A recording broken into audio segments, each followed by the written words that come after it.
Afternoon. বাড়িতে আমরা প্রচুর পরিমাণে ডাল করি, প্রত্যেকদিন প্রায় প্রত্যেকের ঘরে ডাল হয়। কিন্তু রেস্টুরেন্টে গেলে, বড় বড় রেস্টুরেন্টে গেলে সেই ডালের স্বাদ কেন ভিন্ন হয়? কেন মনে হয় বাবা ডালটা এত সুন্দর হয়েছে না? আমরা বলেই ফেলি না ডালটা দারুণ হয়েছে, দারুণ কেন বলি? তার মধ্যে কি এমন দেয় যেটা আমরা বাড়িতে করতে পারি না? সেই সিক্রেটটাই পরশুদিন বড় একটা রেস্টুরেন্টে গিয়ে জেনে এসেছি, আর সেটা তোমাদের সঙ্গে আজকে শেয়ার করবো। প্লিজ পুরোটা দেখো আর মানে করে সবাইকে খাওয়াও আর তাক লাগিয়ে দাও।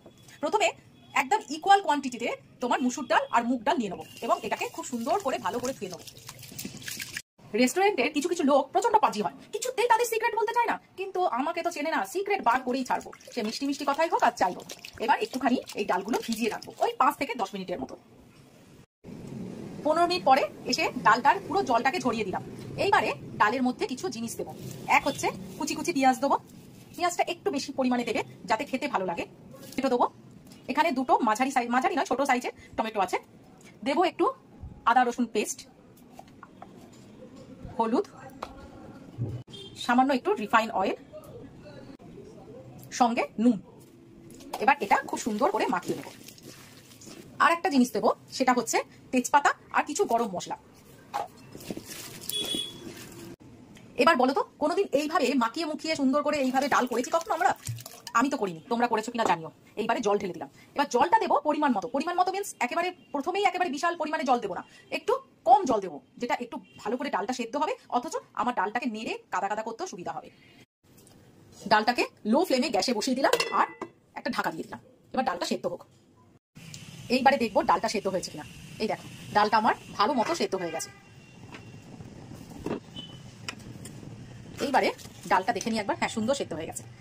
এবারে কাঁটা দিয়ে সুন্দর করে একটু ঘেটে দেবো। ব্যাপারটা হচ্ছে কি, যত এরকম ভাবে ডাল ভাঙবো তত টেস্ট বাড়বে। আর কেন জলটা দিতে বারণ করেছিলাম? ঠিক এই কারণে, বেশি জল দিলে ডালে ঘাঁটতে অসুবিধা হয়। এই পাশে ডালটা ঘাঁটা হোক, আর এই পাশে কি করব, ফোড়নের জন্য একটু রিফাইন অয়েল গরম করতে দিয়েছি আলাদা জায়গায়, সেখানে একটু বেশি পরিমাণে পেঁয়াজ কুচি দেবো। সুন্দর ডাল খেতে গেলে একটু খাটতে হবে। এবার এটা সুন্দর করে ভাজা হোক। এই পাশে পেঁয়াজটা ভাজা ভাজা হচ্ছে, আর এই পাশে কি করব, একটু সামান্য জিরে গুঁড়ো দিয়ে তারপরে ডালটা আর একটু ভালো করে নেড়ে দেবো। দারুণ কিন্তু একটা গন্ধ এসছে, পুরো কালকে নয় তার আগের দিন যে রেস্টুরেন্টে ডাল খেয়েছিলাম ঠিক সেই রকম। এবার বুঝতে পারছি কেন এদের ডাল এত ভালো হয়। আর আমরা কি করি, তাড়াহুড়োর মধ্যে নয় পেঁয়াজ ফোড়ন, শুকনো লঙ্কা ফোড়ন আর পাঁচ ফোড়ন বা জিরে ফোড়ন দিয়ে ছেড়ে দিই। এই পাশে পেঁয়াজটা ভাজা হচ্ছে, তার মধ্যে দিয়ে দেবো একটু গোটা জিরে। গোটা জিরের একটা ফ্লেভারটা না দারুণ লাগে মুখে যখন পড়ে। আর দিয়ে দেবো একটু রসুন বাটা। এইবারে ডালটার মধ্যে ব্যালেন্সের জন্য সামান্য একটু চিনি দেবো, বেশি চিনি দেবো না।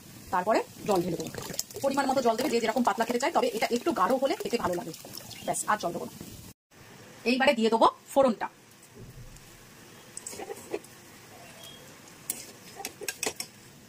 পেঁয়াজগুলো একটু ভালো করে ভাজবে, তাহলে মুখে পড়লে খেতে ভালো লাগবে। লাস্টে দেবো ধনেপাতা কুচি আর লঙ্কা কুচি।